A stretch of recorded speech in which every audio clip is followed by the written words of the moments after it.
All right, good day. My name is Lieutenant Colonel Scott Stevenson. I'm the course author for the Resident Military History course at CGSC, and accompanying me today and hopefully providing the knowledge that I might not be able to provide to this session are Lieutenant Colonel Jim Martin and Dr. Sam Lewis, both of whom will give a little intellectual credibility to this group. At this late stage in your course, it's time to start thinking about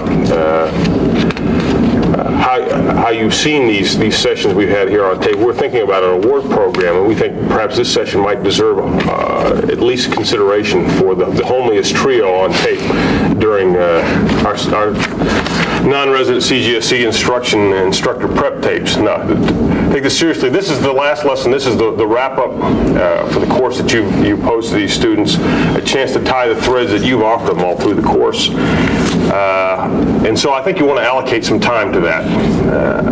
What are the themes that you think things they should have pulled out of the course? But also you want to hit the material because in my mind, and I think Sam and Jim would agree with me, that this lesson potentially one of the most interesting, one of the most provocative. It's about the way the Army thinks about its business, how we got to the way we are today, the way we operate today, the doctrine that we use today, in large part based on the way the Army came out of the Vietnam War, how it assessed its experience in the Vietnam War, assessed the new challenges faced by the Warsaw Pact, and then how were they going to adapt to a new world going in the 60s, 70s, and 80s.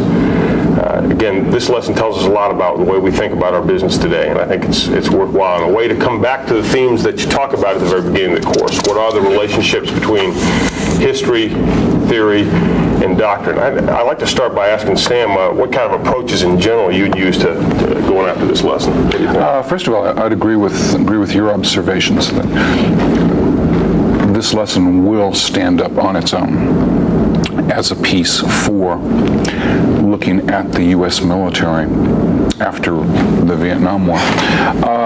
But it's also an ideal opportunity to examine where we've been, why we're at this particular point, and why we are this way, and what indicators are out there for the use of force into the future. So I always try to use this lesson to wrap it all up.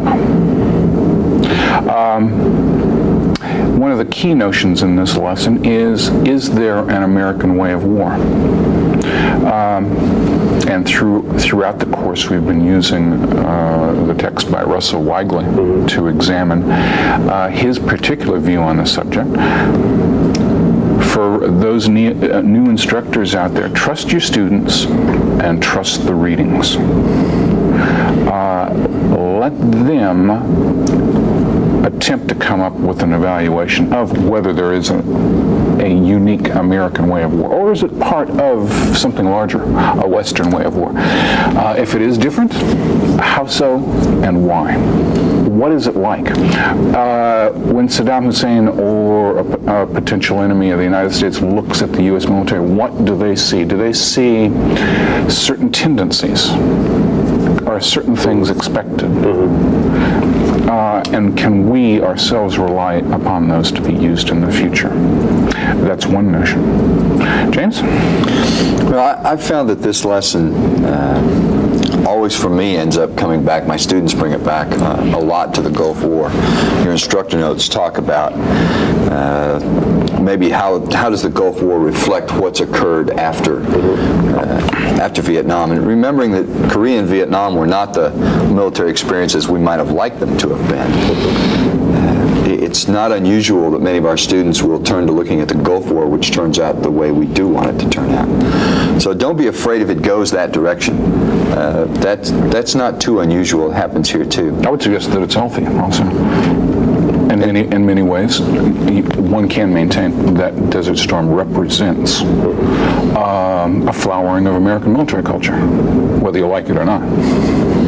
And you notice in the introduction to this week's lesson, the author quoted Colonel Dr. Swain in pointing out some of our more predictable traits. The over-reliance on numbers, the over-reliance on technology, the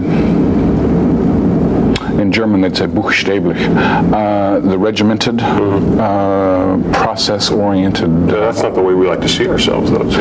Dr. Swain pointed out that we all like to see ourselves as Pattons, Guderians, and Rommels, and it comes as a shock when someone suggests that we are the slow, plodding, methodical players. We bludgeon them to death instead of the bold rapier thrust we like to. This is a good discussion question. You can get a lot of mileage out of this one. I don't think you particularly can if you've got someone who was in 7th Corps. I mean, all they have to do is have read Schwarzkopf's book and the treatment of General Franks in Schwarzkopf's book, and you can get an argument going. And by the way, I use the term argument just as a euphemism for discussion, because a discussion is just an argument among civilized people. But it's you can get a great one going just on that disagreement there, because what Schwarzkopf wanted Franks to be was Patton, and he wasn't. As I think Swain points out, there weren't any Pattons in the desert. Or if they were, doctrine and training made them behave in a more regimented manner. You know, Scott, you do something in your class. I mean, when I was a new instructor here, you brought out some charts and things where you show the beginnings of this regimented piece in our Army in the days when you and I came in. We're back from the 75, 76 time frame, and the Cornerstone Doctrine manuals that we used then and the manuals that flowed from that showed that regimentation that Sam talks about. We just came out of the 73 War Piece not long ago. We talked about that. And some of the things that pop out there, the one that really pops to mind is the Sager.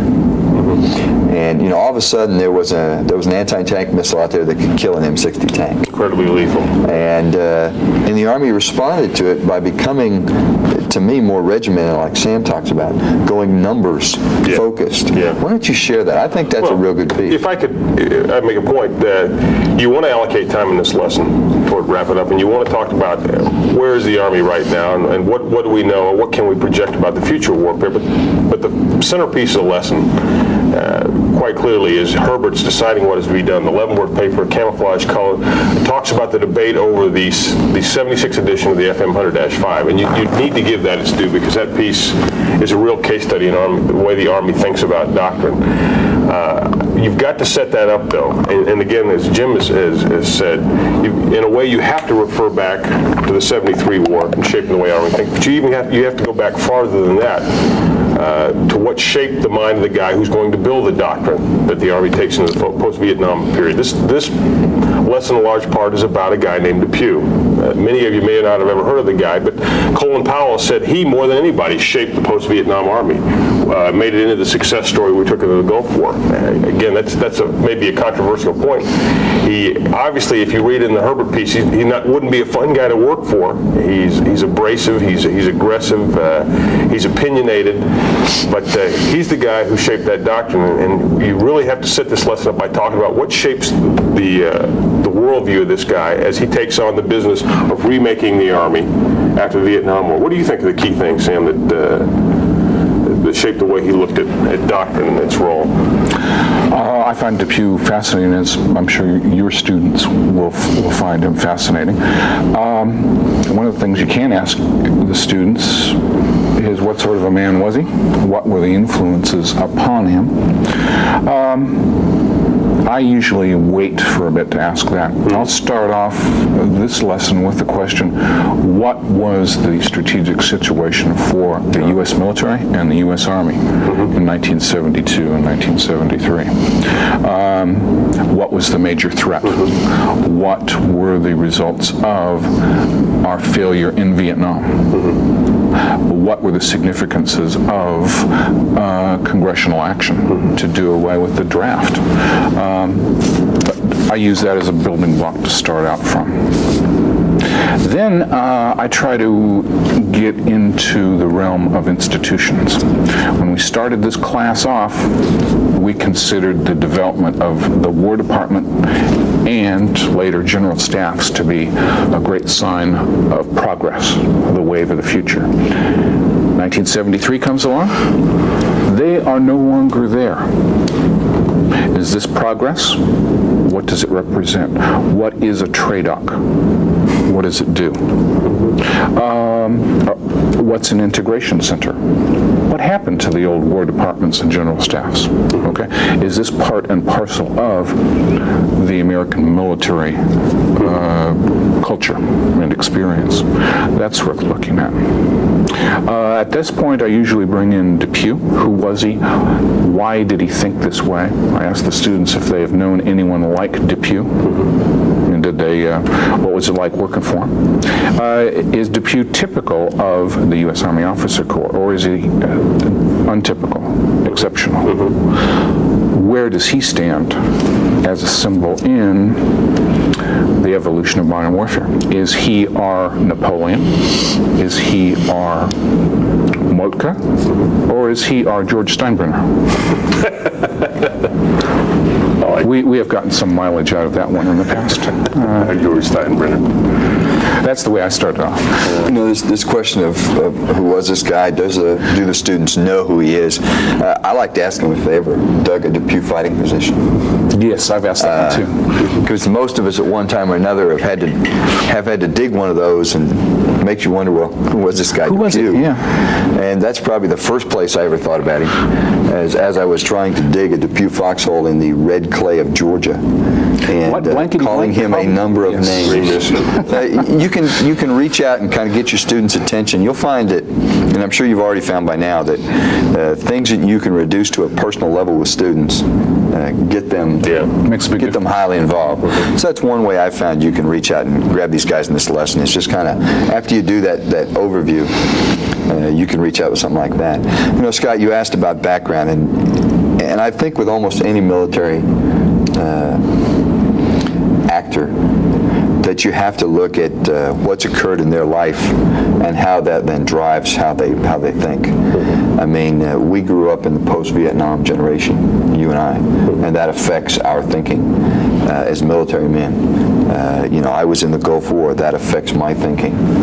And I think you have to examine, or get your students to examine, those watershed events in Depew's life. And that's probably World War II and Vietnam. And, you know, how the Army performed in Vietnam, which wasn't a positive thing, versus some things that happened in World War II, which was a more positive event, I think shapes Depew's look at the world. It really does. I think you see it in the FM. I'm constantly struck by his experience in World War II and his interpretation of it.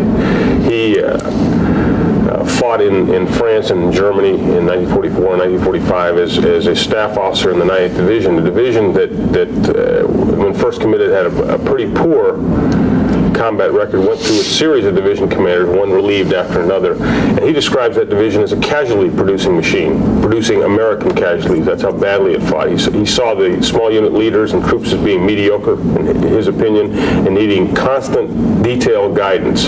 He contrasted that with the Germans, who, in his mind, knew all the techniques of combined arms warfare, knew how to sight fighting positions, knew how to make the most of small unit leadership. And he said the American Army didn't look very well by contrast. In fact, he said really what we did, our infantry did during that war, was provide escorts for our forward observers, and we blasted our way slowly across northern France into Germany. Again, going back to this idea of perhaps of an American way of war being bludgeoning the enemy rather than something more akin to maneuver warfare.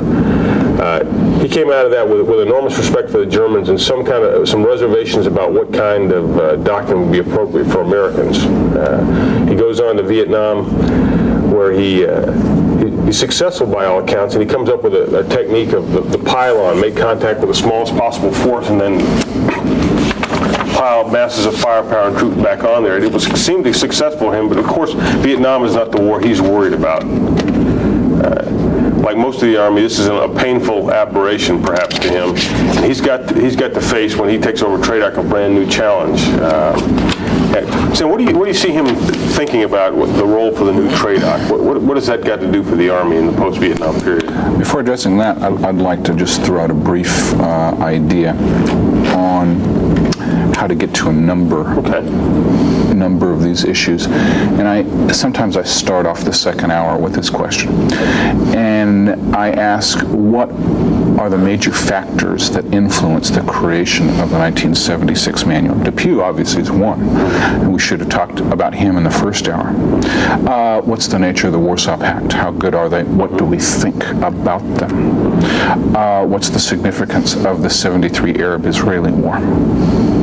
Why all of a sudden is the U.S. Army and the U.S. Air Force cooperating, setting up a special cooperation office not too far from Norfolk? I think that's an indicator of how bad things were in 73. And finally, the German Army, both from Depew's experiences with it in World War II, and for what the Bundeswehr is thinking about the defense of Western Europe from 1970 through 1976. As a facilitator, your job is to not list these down on the blackboard in Jominian fashion, but to draw forth these responses from your students and encourage your students to mention these and those other factors which I've forgotten or don't know because I'm not smart enough to, but those are 4 or 5 of the ones that I go with. Depew and the 76 manual is your question for me. The big question in my mind is this manual an aberration?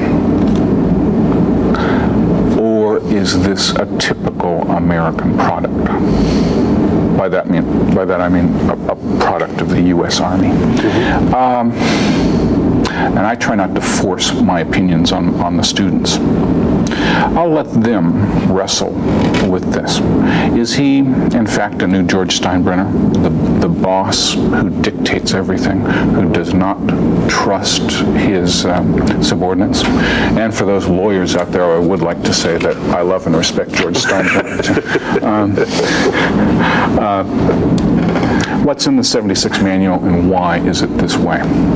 There's a certain part of our society that comes out of World War II fascinated by technology, numbers crunching, and our ability to make the atomic bomb, for instance, or put overwhelming masses of firepower on a certain grid on a map.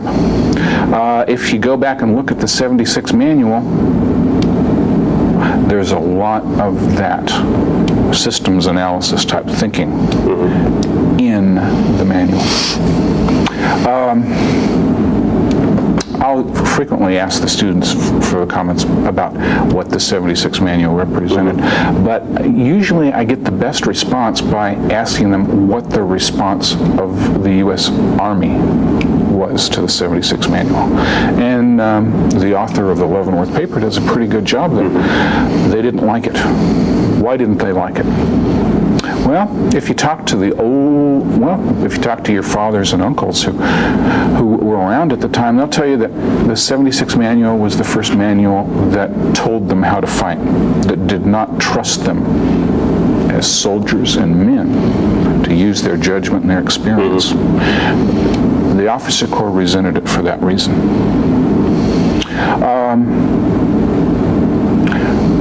Alexander Haig was a general alive at the time, and he was powerful enough to stand up to Depew and Tradoc. And he said, there's nothing in this manual about leadership. The principles of war are not mentioned. It has a lot of mathematical formulations, but it doesn't talk about what it really takes to lead men and win in battle.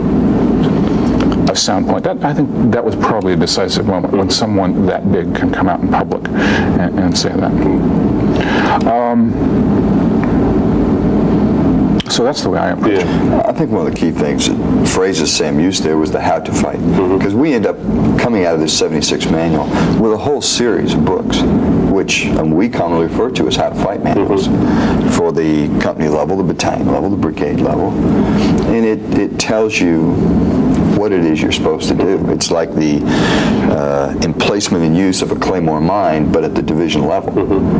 And I think that represents an even greater frame of thinking like that in the American military system beyond Depew. I think if you look at the Vietnam War, you see this hang up with numbers, body count, a tangible, something you can touch. Yes. We see it today in this college where people want a grading standard that you can reach out and touch and feel and see its shape, and they're comfortable with that. And I think that's part of our military.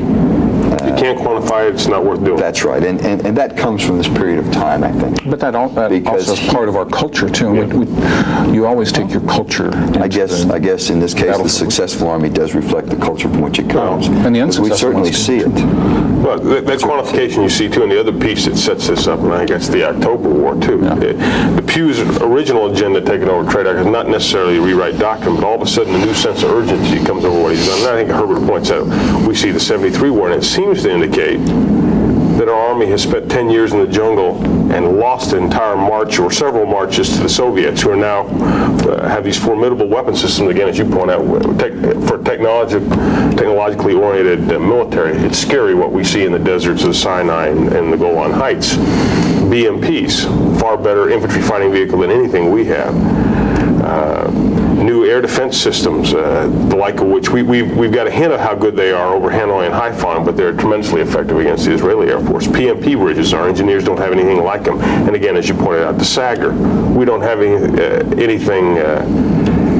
With the TOW missile perhaps mounted on helicopters can approximate it, but the Soviets clearly have got something that seemed at first as effective and easily portable and available in vast numbers. They're deploying those weapon systems in Eastern Europe in mass quantities, and it's a scary prospect. Well, and you and I, as students in TRADOC during this period of time, I mean, I'm sure you got it at the armor school. I know I got it at the infantry school.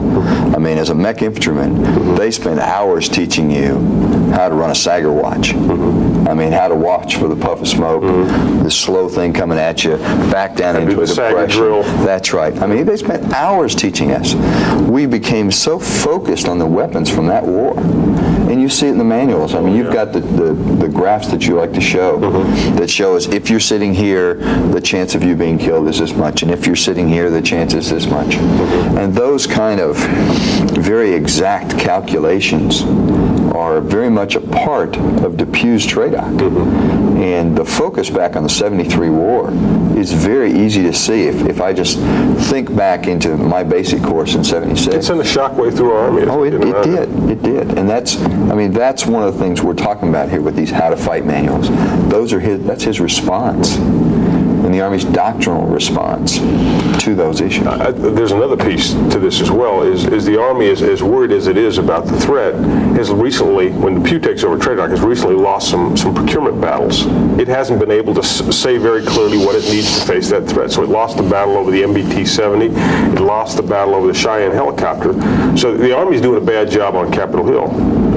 And how do you argue for the kind of weapon systems you need? Well, Depew says doctrine can play a role in that as well. What would you add on that, Sam? What do you think?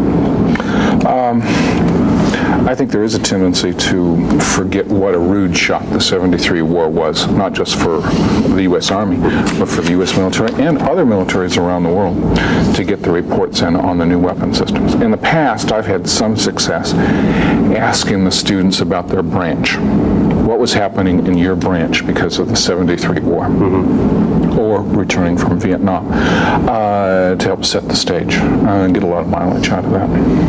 Well, I can recall in the Armor School in the mid-70s as a young lieutenant having to memorize the position of every single vehicle in a motorized rifle regiment in the approach march. And then how does it look in attack formation, being able to identify where the BMPs are, the T-72s, and then having to crank it some level of detail what we call the time battle calculus, and we still use it to a certain extent, but figuring out the force ratios, the mathematical calculations, how many weapon systems firing at what rate, in what kind of engagement area will quote, this is a big term, then service that number of targets as they come roaring into your engagement area.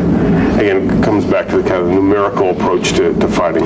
Well, and you know, I found it amazing. The young budding lieutenants like us are imbued with this in the basic course, and out we go into the Army. And you talk about how it's not received well out in the Army. You tell a story about popping out there as a staff officer. Okay. It doesn't reflect well on you. Would you like to hear? All right. But it's indicative of what we're talking about versus the Army at large, how they accept this, and what's being taught in the TRADOC schools. It was the CPX and well, I won't tell what unit it was in, but as a brand new S3 just out of the Armor Advanced course, we were taught to put all our weapon systems up front because that's the only way we could get the right force ratios to take on the anticipated attack of a motorized rifle regiment, reinforced. My battalion commander said, looking at the defensive problem, we need to keep a reserve. You can't predict how this battle is going to go. Common sense, prudence, everything I've learned says we need to keep a reserve. I said, sir, the doctrine that's coming out from the Armor School says put your weapon systems out there where they can service the adequate number of targets. So we put at that time, 3 company teams online. The enemy came, but then another enemy force blew in through a flank from our unit to our right, and all of a sudden he was behind us. We had no force to respond to that. It was a game, set, and match. It was over. Yeah, we'd done the doctrinal thing, and we'd been wrong. We looked bad. This was a CPX done in front of the division commander. Our battalion clearly had lost the fight, and I was deeply humiliated about putting my battalion commander, recommending the doctrinal solution when really common military sense would have given the better solution. But see, that goes, I think, to a mixture of what we've talked about here for the last little while. The battalion commander out there goes, it doesn't make sense to me. But since it's training, it's not really soldiers' lives. Fine. You know, we try what the doctrine says. But that's why I think some of these guys were resistant. It didn't allow for the common sense. You called it leadership. It didn't allow for leadership, for common sense, for looking at a piece of ground and doing situational awareness. It said... Now you're using buzzwords. That's right. Yes, I am. Here's a piece of ground. We drew it out. This nice chart show you how to set up your area. No, you know, you shouldn't have it there. The book says it should be here. Okay, and that was the mindset that was being taught, doctrine that was being taught in the TRADOC schools at the time, going right down through the Depew methodology. And you know, he likes the quote here in your instructor's guide is that he believed manuals needed to express certainties clearly. He saw things in black and white. This is where you put Depew foxholes, and this is how they're dug. Okay, and this is where you put tanks, and this is how you put weapons to service targets. And it didn't allow for that common sense. And that's why I think a lot of people out there had problems with those ideas. And, you know, I only embarrass you with that story because it's a beautiful segue between these two issues. Yes, it works. Because, you know, I mean, I embarrass you with that story in my class. Of course, I always say it's you and not me. But, you know, I think it points that out. And, you know, you don't have to use Scott's name, but that kind of an issue points it out. Again, brings it down to a point where these soldiers will understand it much better than, you know, some, you know, broader context. One of the things I like to get at in this lesson, there's a tendency among students here at CGSC, and I'm pretty confident for the folks that you'll see out there, unless they've been around a while and had a variety of experience, to think that doctrine descends on pillars from on high, that it is absolutely the result of a rational actor model of development rather than a function of something that can be a very human process, where egos and personalities and prejudices are involved. But I think Herbert lets your students see how that all works. Would either one of you comment about the process, how Depew gets this book put out on the street the way he wants it to look, despite the resistance in the Army? What do you think? I would suggest that it goes all the way back to lessons 1 and 2. What is doctrine? What happens if someone in your institution all of a sudden gets a lot of power and is able to produce a manual telling them how to fight. And what happens if the rest of the institution disagrees with it? Is that really doctrine? Don't forget the second half of the book by Herbert. How do you change something that you don't like? What really is doctrine? And I suspect that doctrine is the collective knowledge and experience and values of your institution. That even if someone like Depew comes along and forces a manual on you, you may say, salute and say 3 bags full for the first couple of years, but you guys are eventually going to turn it around and produce something much more akin to what your real doctrine is. Well, I like to go back here all the way to lesson 1 also, where we talk about the relationship of theory, doctrine, and history. And I think this is a great one to show how history is related to doctrine. Because what have we talked about? We've talked about the impact of his experience in World War II, the impact of the experience in Vietnam, the impact of the 73 war. Those are all historical events. And we've talked about how that history has shaped doctrine and how doctrine has responded to those events. So I like to take them full circle and say, you know, we told you that this was true, that these things were interactive. All right, and here's a beautiful example of how historical events drive an historical actor to put out doctrine. Now, whether it's accepted or not, is it really doctrine? But he puts it out, and you can see the influences of those historical events in his life. So I like that way to, you know, to tie this back together, back all the way 16 lessons. So I think that works pretty well. I like to emphasize the point about military culture. He has his own set of experiences, but there are people with other agendas in the Army. For example, the infantry school. They look at that manual and they see very little mention of the other kind of things the Army has to do. The contingency operations, the operations in the Third World. They see it an almost exclusive focus on the Fulda Gap, and they're saying this manual doesn't cut it. It doesn't describe the full range of things that the Army might be called on to do. It doesn't reflect our experience in Vietnam. It's if you look in the annexes to the book, it talks about terrain and weather conditions in central Germany. It doesn't talk about the gamut of things the Army might have to do, and for that reason, they're dissatisfied with what's in the manual, and that's part of the rejection that you see there. There's another piece of it. Well, there's several other pieces of why I got rejected. But anything, would you comment on any other aspects of the manual that tell us something about American military culture, the relation to history, theory, and doctrine? Yes, I would suggest asking the students about what they think about the process of overcoming the 76 manual and replacing it with something better. And what does that tell us about where we're at today and where we're going in the future? Do you in fact need a salesman to go out and convince the rest of the Army that this new 82 manual is going to be the wave of the future? What are the roles of the other generals? Who is going to write the manual? Where is it done? Sometimes the manuals are written right here at Leavenworth. Sometimes they're written by the Boathouse Gang in Virginia. Sometimes they're written by folks over at Sam's. Who writes it? Why? Who has input into it? What does that tell us about the institution? Is the Air Force cut off on it? Is the Navy cut off on it? How about our allies?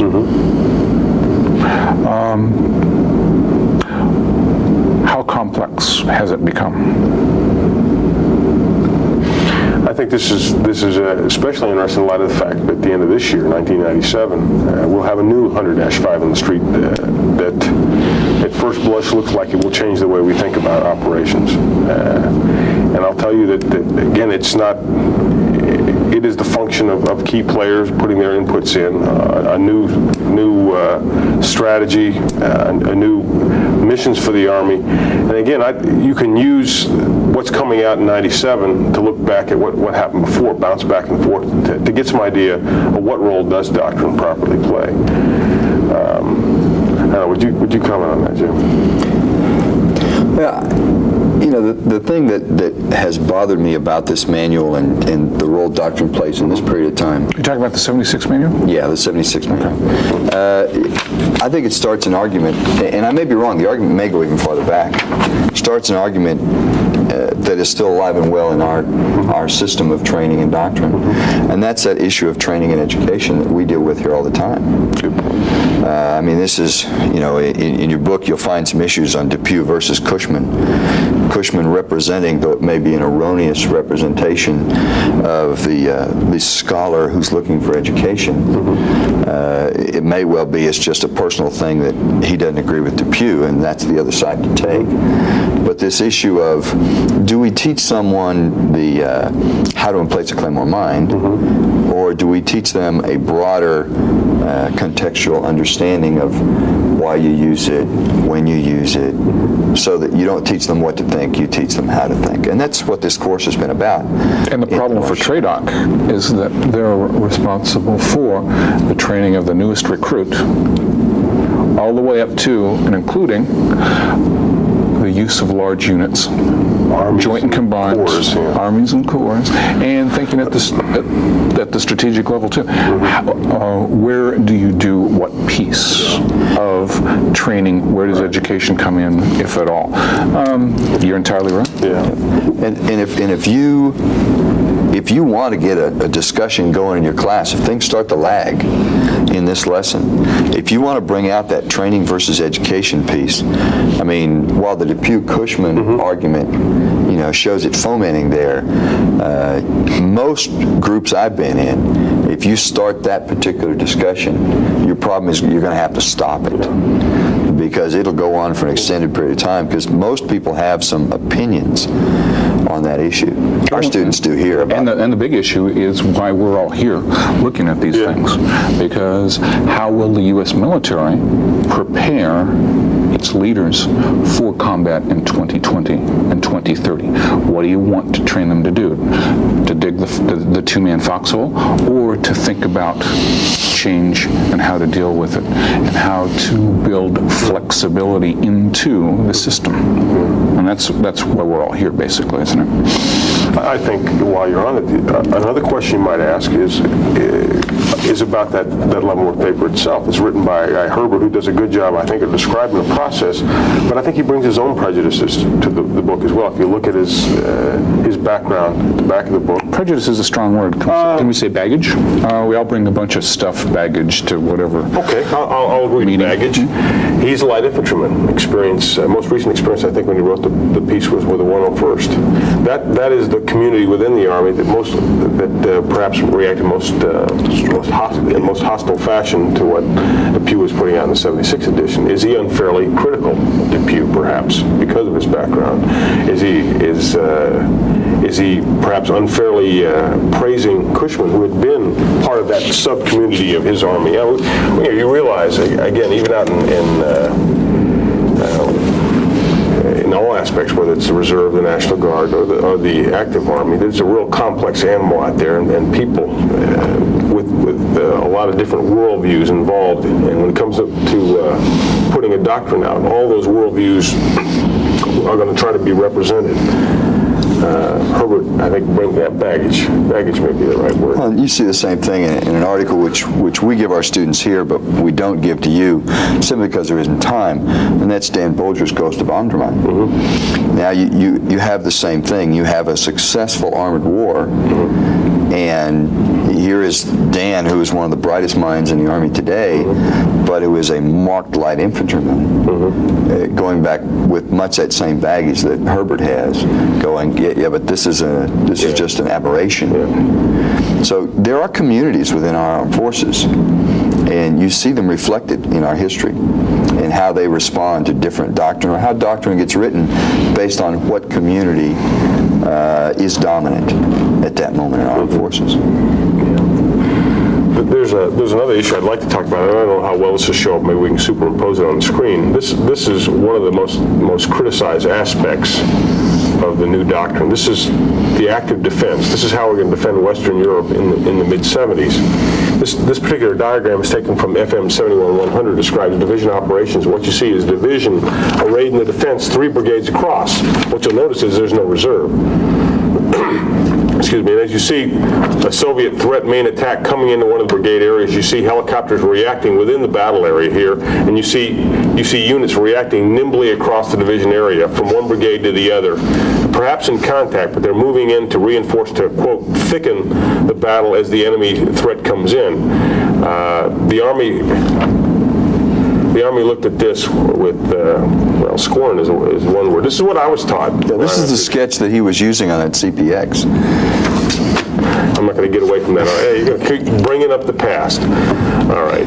We treat it as a learning experience. Okay. And I hope you get a chance to look at this. This comes, again, from page 519 of the 71-100. What it shows is, we'll talk about the reaction to this. Army officers looked at it and said, wait a second, units in contact can't just pull out of contact and go over and fight a battle in another part of a division sector. And oh, by the way, who's controlling the tempo of the fight? And as you fight one echelon here, who's controlling the arrival of following echelon? This is where we start to ask the questions about where is there a need for deep operations? And why are you using your helicopters here to fight within your defensive area instead of going deeper to fight the battle here and controlling the actual tempo of the fight? General Starry was one of the ones that first realized the limitations, even though he was a point man for Depew in getting this manual written and put out on the street. He went over to Germany shortly afterwards as a corps commander, and he started to see the flaws in what he helped create. He realized that the enemy in this scenario was going to control the initiative, the tempo of the fight, and that he didn't have the assets, the weapon systems, or the ability to pull off something like this. And he started to rethink it. He's going to be one of the leaders in rethinking. In the reaction, I think, to that, today we see, at least until the new manual comes out, we see an emphasis on synchronization. We teach synchronization matrices, and that battle that you display on that particular graphic, I mean, how do you synchronize that? How do you synchronize the movement of a unit in contact from the right side back to the left? And there's no easy way to do that. There's no way to control it. The lack of using aircraft to go deep, to start using their capabilities early. I think you may see our movement towards more synchronization to try to deal with what we see in some of the deficiencies in that particular piece. We're rapidly running out of time here. I'd like to ask the two of you one question. How has the U.S. Army changed from 1973 to 1997? Well, let me offer you this question as a way to ask students that same question. What I do in the last class is say, picture yourself in the Center for Anti-American Studies in some hostile capital, perhaps in Southwest Asia, where it has students from a variety of countries that are hostile to the United States, and you're doing a study on Anti-American Studies 101, the American way of war. Based on what you've learned, what is it? And ask them to describe what is the American way of war and how would you take these guys on based on what you've seen in this lesson and previous lessons. What kind of thinking would you use? What's their style? What do they do? Yeah. That would be one approach to asking students, coming back to that same question, how have they changed? Are they lockstep like this? Are they flexible? Do they emphasize maneuver? Or are they strictly about firepower? Do they excessively rely on technology? Those are the kind of questions I think I'd throw back at students to say, have we changed from this, or does this really reflect the 76th edition who we are? What do you think, Jim? Well, I agree with you. Those questions would all work. And I think, the idea of the reliance on firepower. Now, whether I would agree with, some people have said the over-reliance on firepower. I'm not sure if I totally agree with that. And the folks who paint what occurs in the desert as a negative, the putting together of the fist instead of the rapier-like.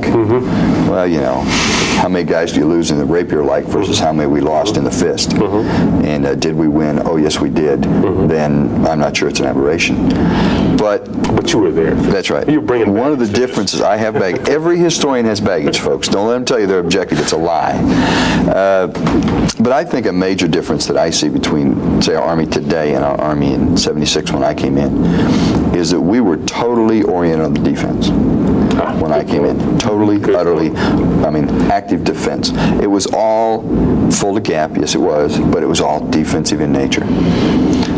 The Gulf War is the first time when we step out and approach things in the context of large units in an offensive manner.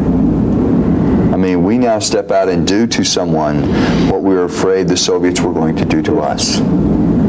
Okay? We have a much more offensive posture today, I think, than we did when I came in the Army in 76. We always focused on the defense in 76.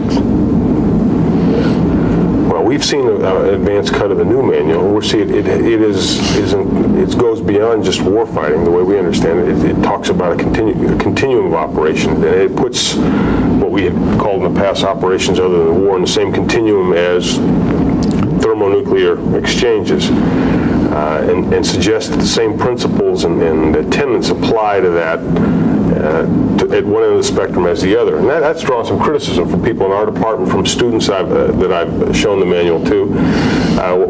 What I think is we ought to approach all doctrine with a critical eye, and one of the tools of doing that is history. And that may be the kind of thing you use to segue into in the finale. What role is history? How does it help you get at, quote, the best available thought, which is what doctrine should be? Any thoughts on that, Sam? I like to wrap up the class by asking the students, where have we come and where are we going into the future? Not just the United States and its use of force, but the experience in general too.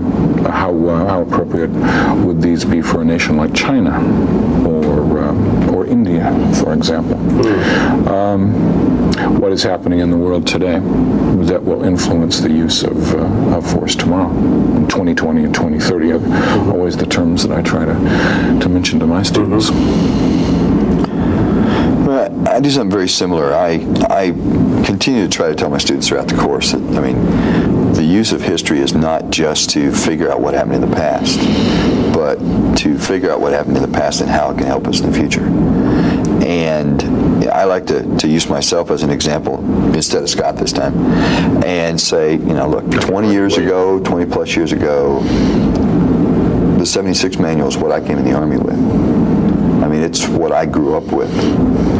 And I look now 22 years later and go, well, geez, those are some silly things that we did. But they made all the sense in the world then.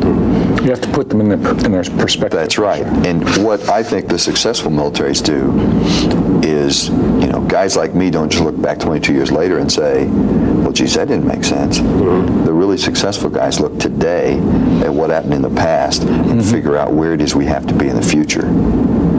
Okay, and that's the challenge I try to leave my students with the thought-provoking issues that are here with the 76 manuals, particularly because, if there's a lieutenant colonel out there who's teaching this, he's probably about the same time frame as I am, and he goes back towards this manual.